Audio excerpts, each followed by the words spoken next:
El momento exacto en el que supe que algo iba mal fue cuando encontré unas bragas que no eran de mi mujer en el asiento trasero de nuestro coche. Y no estaban escondidas. Estaban ahí, como si quisieran ser encontradas. Era domingo por la mañana y yo había bajado al garaje a limpiar el coche. Teníamos pensado ir a comer a casa de mis suegros en Pozuelo, y Laura siempre se quejaba de las migas y el olor a tabaco en el coche, así que quise dejarlo impecable. Pero ahí estaban, unas bragas negras, pequeñas, de encaje. El tipo de prenda que Laura no usa desde hace años. Y lo más inquietante, el coche lo había usado ella sola el día anterior.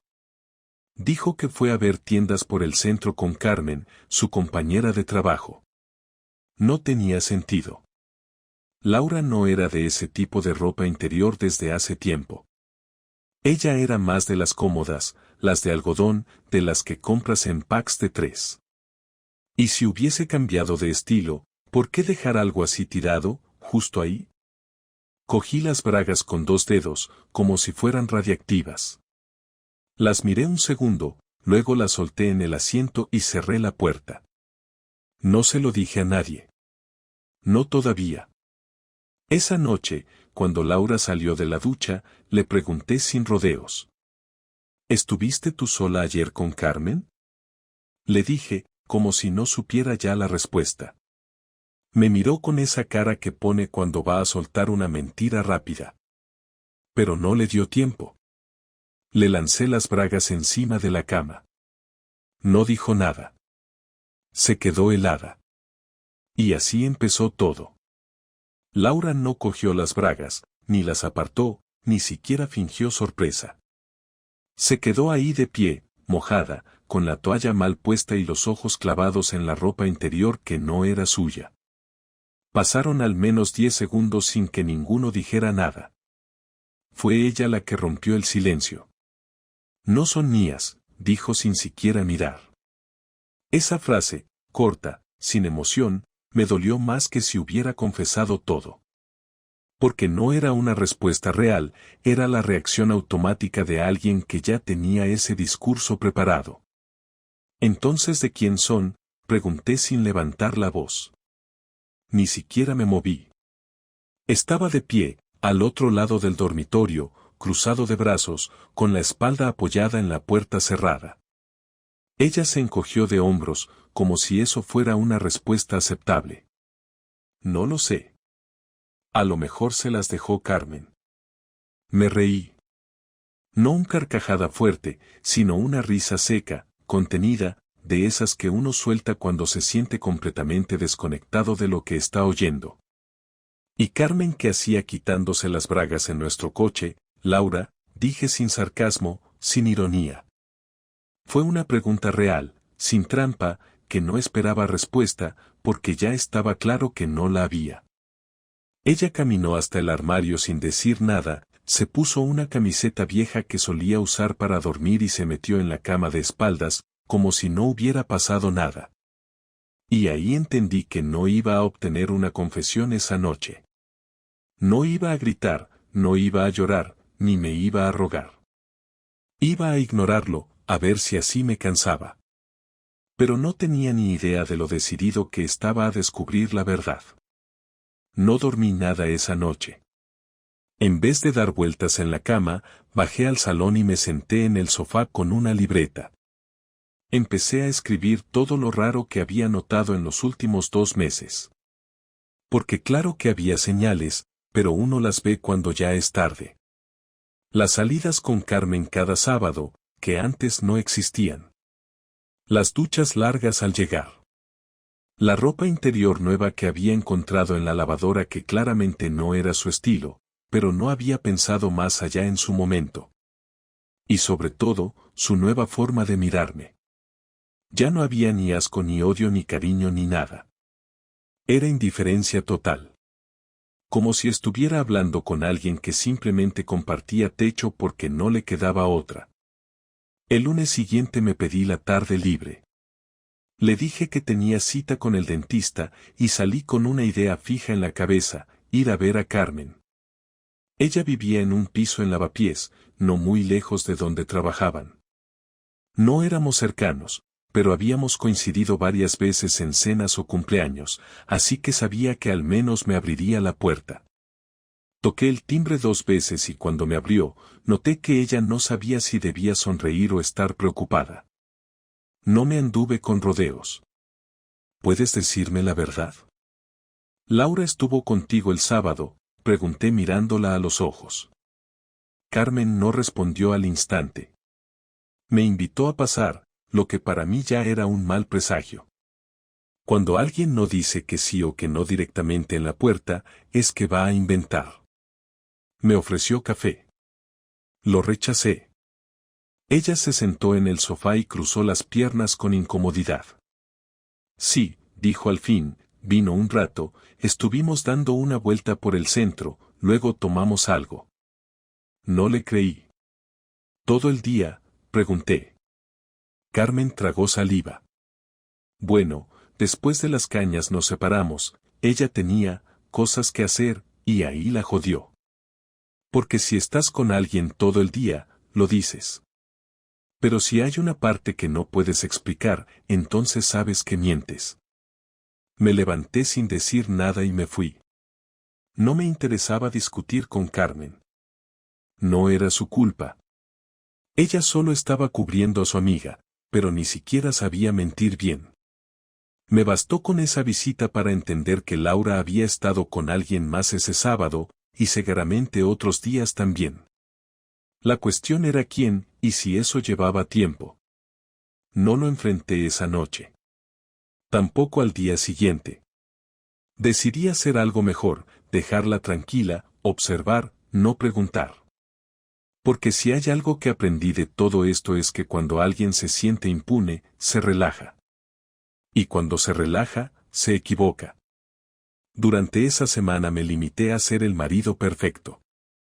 Llegaba puntual, cocinaba, hacía la compra, y fingía que no había pasado nada. Laura, poco a poco, empezó a confiarse. Volvió a salir el viernes por la tarde, esta vez sin mencionar a Carmen. Solo dijo tengo cosas. Y yo solo dije vale.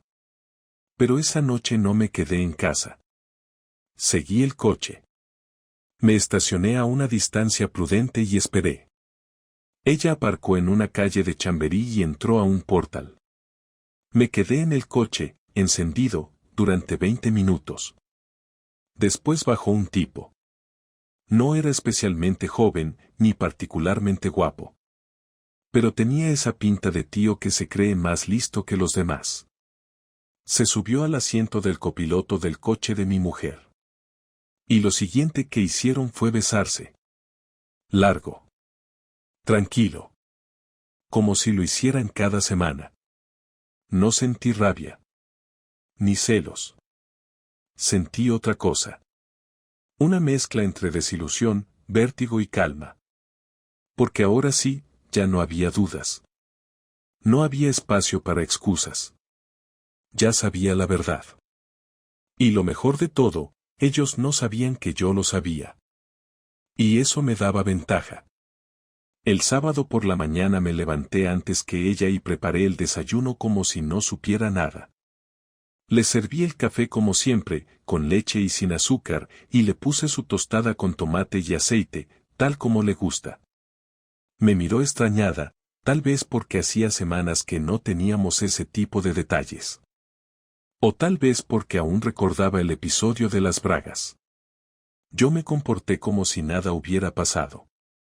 Hablamos del trabajo, de que el lunes tenía reunión con su jefe, de que le apetecía cambiar de móvil. Normalidad forzada, pero efectiva. Cuando salió a comprar, me senté en el sofá y empecé a pensar cómo iba a enfrentar todo esto. No iba a hacer una escena de película. No iba a gritarle ni romper platos. Iba a hacerlo a mi manera. Pasé toda la tarde del sábado revisando papeles, buscando fotos en el portátil antiguo que compartíamos, abriendo carpetas en el ordenador donde ella a veces descargaba cosas del móvil. No había imágenes recientes de él, ni mensajes, pero encontré un par de recibos de parking que no tenían sentido. Uno de ellos de hace 3 semanas, a nombre de un aparcamiento en Tetuán, muy lejos de su trabajo, y con fecha y hora exacta de uno de los días que me dijo que estaba en la oficina hasta tarde. No era una prueba definitiva, pero sumaba. Después de eso, fui al coche. En la guantera había un paquete de chicles que yo no había comprado, una botellita de colonia de hombre y un ticket de una hamburguesería con 2 menús completos, fecha del martes anterior. No eran pistas con nombre y apellido, pero eran suficientes para entender que el otro no era algo puntual. Volvió a casa sobre las 8. Me preguntó si quería cenar algo especial. Le dije que me apetecía una tortilla de patatas. Mientras la preparaba, me senté en la encimera y la observé. No había nervios en sus manos, ni en su voz. Estaba tranquila, como si su vida siguiera sin peso, sin carga. Me contó que había visto a Carmen, que habían comprado unas sandalias y luego se habían tomado un vino. Mentira. Carmen estaba fuera de Madrid, eso lo había confirmado por Instagram. Era su coartada habitual, y ni siquiera se molestaba en cambiarla. Cuando trajo la tortilla a la mesa, brindamos con cerveza y cenamos como si fuéramos una pareja normal. Pero yo ya no era el mismo. Ni ella. Esa noche me senté con ella en el sofá a ver una serie. La abrazaba por la cintura mientras ella apoyaba la cabeza en mi hombro. La escena, en apariencia tierna, era una pantalla para el terremoto que tenía por dentro. En cuanto se durmió, me levanté con cuidado y salí al salón. Me senté frente al portátil y abrí un documento en blanco. Empecé a escribir todo lo que había visto, el beso en el coche, el recibo del parking, los chicles, las mentiras sobre Carmen, las bragas. Lo titulé Resumen de los hechos. No lo hice por drama, lo hice por orden mental. Necesitaba ver todo claro, cronológicamente, sin emociones. Necesitaba tenerlo por escrito para no dudar más de mí mismo. Cerré el portátil a las 2 de la mañana y me fui a dormir sin tocarla. El domingo por la tarde le dije que tenía que ir a casa de mi primo, que necesitaba ayuda con una mudanza. Ella dijo que perfecto, que aprovecharía para ver a su madre. En cuanto la vi salir del portal, llamé a Tomás, un amigo que trabaja en una gestoría. Le pedí que me acompañara a revisar mis opciones legales. Le conté todo en detalle, sin filtro. Me escuchó en silencio, sin interrumpir, como hacen los que ya han oído historias similares. Me explicó que si podía probar infidelidad, tenía opciones. Pero también me advirtió que si ella se ponía agresiva con el tema económico, podía intentar quedarse con el piso o exigir compensación. Le dije que no me importaba el dinero. Me importaba tener el control de la situación. Me propuso una estrategia, reunir toda la información posible, hablar con un abogado especializado en divorcios, y sobre todo, no mostrar ninguna señal de sospecha. Lo más importante era que ella no supiera que yo ya sabía. Así tendría ventaja. Esa noche volví a casa y cenamos sopa y croquetas.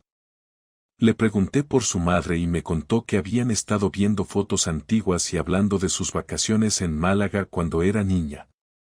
Me limité a sonreír. Cuando terminó de hablar, me miró con una expresión que no supe descifrar. Como si quisiera decirme algo. Pero no dijo nada. Solo se fue al baño y luego se metió en la cama sin más conversación. Me quedé en el salón unos minutos y luego me acosté. La observé dormida. Y aunque lo que sentía por dentro era una mezcla de rabia contenida, tristeza y confusión, lo que hice fue cerrar los ojos. Porque esa semana iba a ser clave. Ya no se trataba de si me había engañado o no. Eso ya estaba claro. Ahora se trataba de decidir qué iba a hacer yo con todo eso. Y tenía que hacerlo bien. Sin que ella viera venir el golpe. Porque si algo tenía claro en ese momento, era que ella no iba a salir de esta como si nada. El lunes me levanté con una idea clara. Ya no estaba interesado en escuchar sus excusas ni en fingir que todo estaba bien. Ya no se trataba de recopilar más pruebas, sino de empezar a mover las piezas del tablero. A las 8 en punto salí de casa antes que ella, como si fuera a trabajar, pero en lugar de ir a la oficina fui directo al bufete que me recomendó Tomás. Me recibió una abogada llamada Irene, una mujer seca pero directa, de las que no pierden tiempo en amabilidades innecesarias. Le expliqué todo lo que había recopilado, desde el recibo del parking hasta el beso en el coche, y me escuchó sin interrumpir, tomando notas en una libreta. Cuando terminé, me miró a los ojos y me dijo que era más que suficiente para iniciar el proceso de separación con ventaja, pero que tendría que jugar con mucho cuidado. Me explicó que legalmente las pruebas eran útiles, pero que lo más importante era mi comportamiento desde ahora. Si yo perdía los papeles o me dejaba llevar por la rabia, podía ponerme en desventaja. Me pidió que no le contara nada aún, que siguiera fingiendo normalidad hasta que todo estuviera preparado, la vivienda, la separación de cuentas, los papeles listos para firmar. Esa noche volví a casa como si nada. Laura ya estaba en pijama viendo un programa de cocina que solía poner cuando no quería pensar. Le pregunté cómo había ido el trabajo y me respondió con desgana, como si nuestras conversaciones ya no tuvieran importancia. Me senté en el sofá y me limité a observarla. No sabía si en ese momento ya estaba deseando irse con él o si simplemente había perdido todo interés en nuestra vida.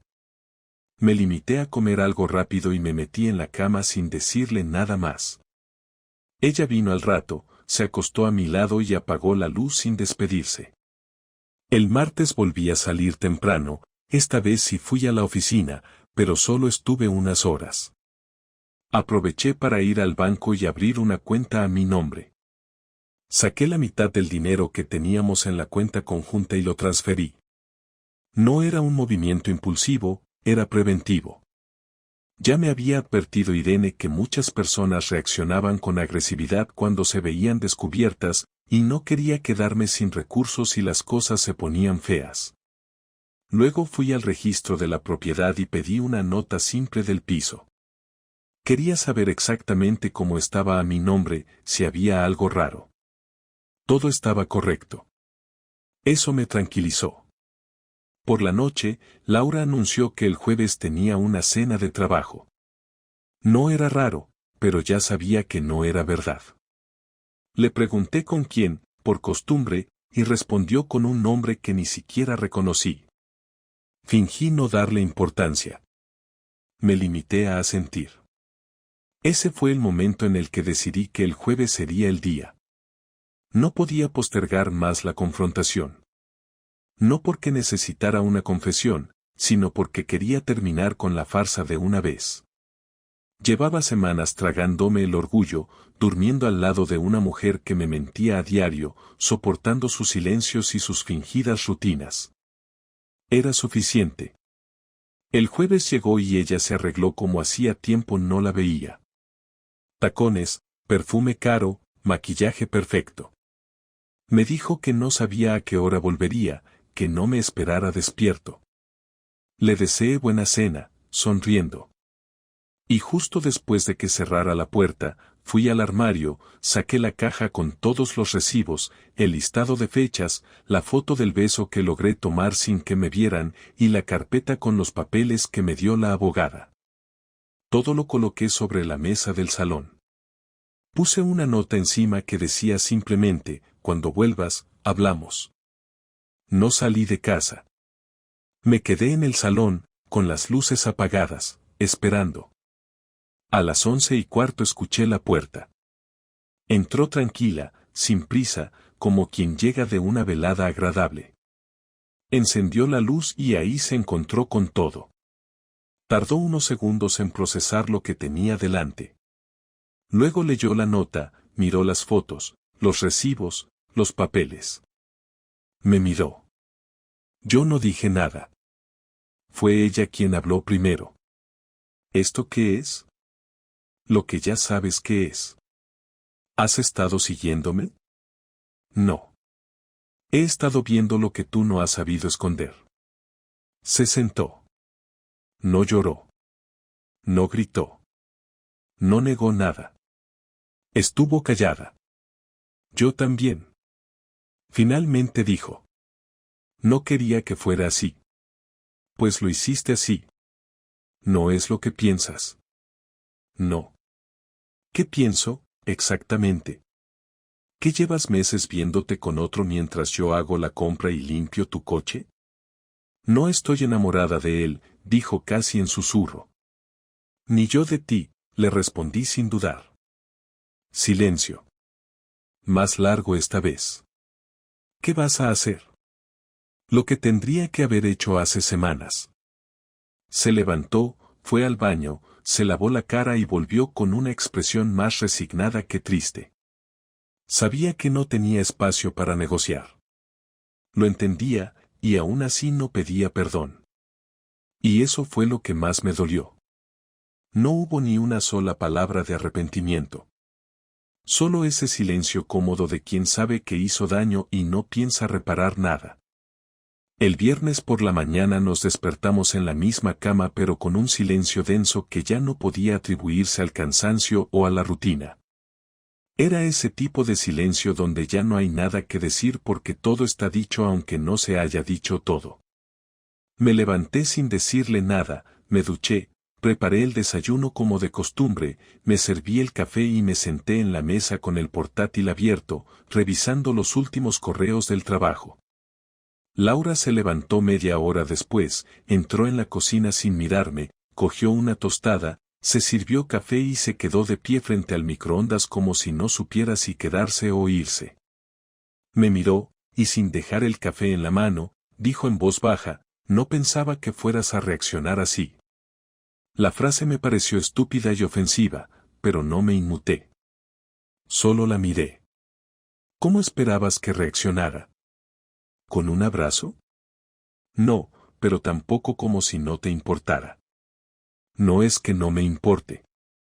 Es que ya no me afecta como antes.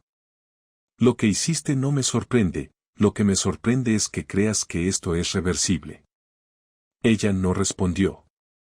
Dejó la taza en el fregadero sin terminarla, se giró y se fue al baño. Yo seguí trabajando, no porque tuviera mucho que hacer, sino porque necesitaba que el día pasara. A las 11 salí a hacer unas gestiones, fui al banco a firmar unos papeles de la nueva cuenta, luego pasé por el supermercado a comprar solo cosas para mí. Comida rápida, congelada, cosas que no compartíamos. De vuelta en casa, ella ya no estaba. Me había dejado un mensaje diciendo que iba a pasar el fin de semana en casa de su hermana. No le respondí. Me pareció bien. Pasé ese viernes por la tarde sentado en el salón, revisando los documentos con Irene por videollamada. Le mostré la copia firmada de la separación de bienes, los movimientos en la cuenta conjunta, los últimos gastos que había hecho Laura en nombre de ambos, y me dio luz verde para avanzar. Me explicó que, si ella aceptaba firmar sin problemas, podríamos cerrar el tema en menos de 2 meses. Pero si ponía resistencia, el proceso sería más lento y costoso. Le dije que no me importaba. Que estaba preparado para cualquier escenario. Irene me sugirió algo que al principio me pareció cruel, pero luego entendí que tenía lógica. Me dijo que, si quería cerrar bien todo esto, debía quitarle el suelo emocional. Ella aún pensaba que podía jugar a medias, que podíamos convivir, negociar, ver cómo evolucionaba todo. Y eso era justo lo que no debía permitir. Tenía que darle el corte completo, sin titubeos. Solo así terminaría de entender que esto se había acabado. Esa noche dormí solo, y por primera vez en semanas, dormí sin despertarme a mitad de la noche. No soñé con nada, no pensé en ella. Era como si mi cuerpo, al fin, hubiera entendido que ya no debía invertir energía en sostener algo que estaba muerto. El sábado por la mañana, temprano, recibí un mensaje suyo, ¿podemos hablar mañana por la tarde? Le respondí con un escueto sí. No le pregunté nada más. No me interesaba escuchar más versiones adornadas ni excusas de último minuto. El domingo por la tarde, cuando volvió, lo hizo con la misma cara de quien viene a poner paños calientes sobre una herida que ya está infectada. Entró al piso con una bolsa de ropa y una expresión a medio camino entre la culpa y la resignación. Se sentó en el salón, justo en el borde del sofá, como si no se atreviera a apoyarse por completo. Yo estaba en el otro sofá, con los papeles listos sobre la mesa. Le señalé el sobre sin decir nada. Lo abrió, leyó el encabezado y me miró. ¿Esto es definitivo? Sí. Está todo ahí. Solo tienes que firmarlo. ¿No quieres hablar antes? ¿Para qué? Porque no ha sido tan simple como crees.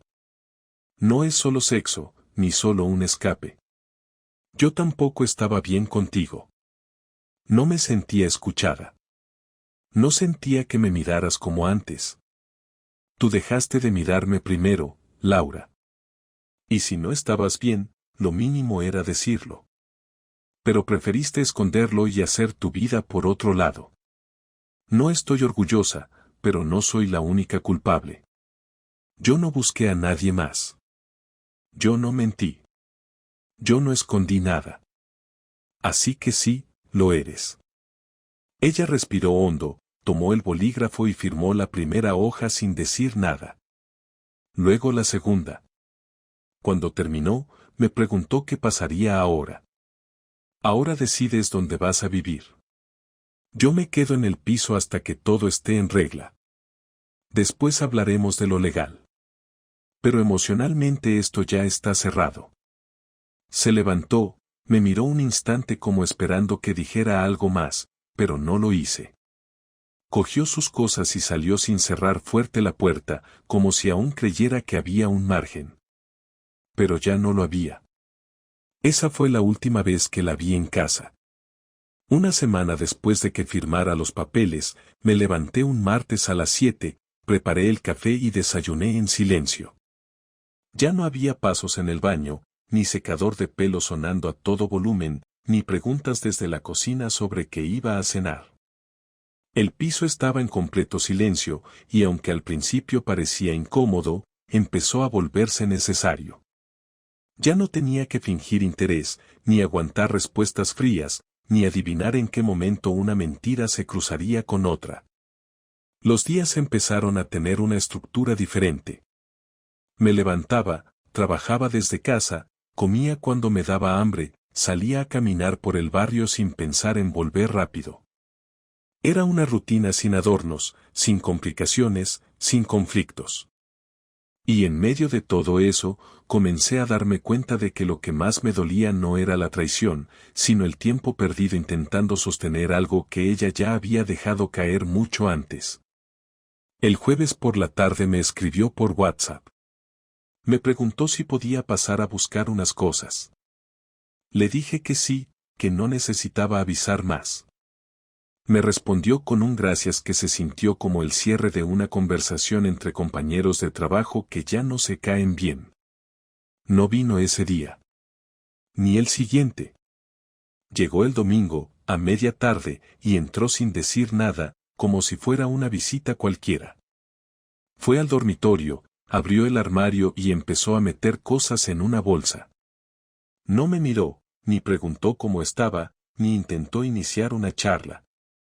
Yo me quedé sentado en la cocina, leyendo sin interés real un informe del trabajo, solo esperando que terminara. Cuando pasó a recoger un par de libros que tenía en la estantería del salón, dijo algo que no esperaba. No sé si alguna vez vas a entender por qué hice lo que hice. No levanté la vista. Solo respondí sin emoción. No necesito entenderlo. A veces pienso que te fallé porque tú nunca me fallaste a mí. No me digas eso ahora. Solo quiero que sepas que me duele todo esto. Aunque no lo parezca. Lo que me duele a mí es que eso ya no importa. Ella bajó la mirada, cogió la bolsa y salió. Esa fue la última vez que hablamos de algo que no fueran papeles o cuentas. No hubo cierre emocional, no hubo reconciliación, ni disculpas tardías. Fue simplemente el final. El lunes siguiente, Irene me llamó para decirme que todo estaba listo para presentarse en el juzgado. Le dije que siguiera adelante. No quise hacer preguntas. Ya no me interesaban los detalles. La vida que tenía con Laura había terminado, y seguir hablándolo no iba a traerme paz. Poco a poco empecé a avisar a mis amigos más cercanos. Algunos ya sospechaban que algo raro pasaba, otros se mostraron sorprendidos, pero todos me dijeron la misma frase: no sabíamos nada. Y claro, nadie sabía nada, porque yo tampoco quise contar nada mientras ocurría. Fui el último en asumir lo que pasaba, y cuando por fin lo hice, ya era demasiado tarde para reaccionar de otra forma. Al mes de su marcha, cambié el colchón, doné varias cosas que no quería tener en casa, y pinté las paredes del dormitorio. No porque fuera una especie de ritual, sino porque me daba asco seguir durmiendo en el mismo sitio donde ella descansaba después de estar con otro. Una noche de abril, ya con todo en marcha, salí a cenar con Marcos, un compañero de trabajo que también se había separado hacía un par de años. Hablamos sin filtro. Me contó su historia y yo la mía. Me dijo que uno no se recupera, simplemente se acostumbra. Que llega un momento en que te das cuenta de que no necesitas a la persona, sino a la idea que tenías de ella. Y que cuando esa idea se rompe, todo lo demás da igual. Volví a casa tarde esa noche, cansado pero tranquilo. Por primera vez en mucho tiempo, me dormí sin pensar en qué habría pasado si ella hubiera dicho la verdad antes. El proceso legal terminó 3 meses después.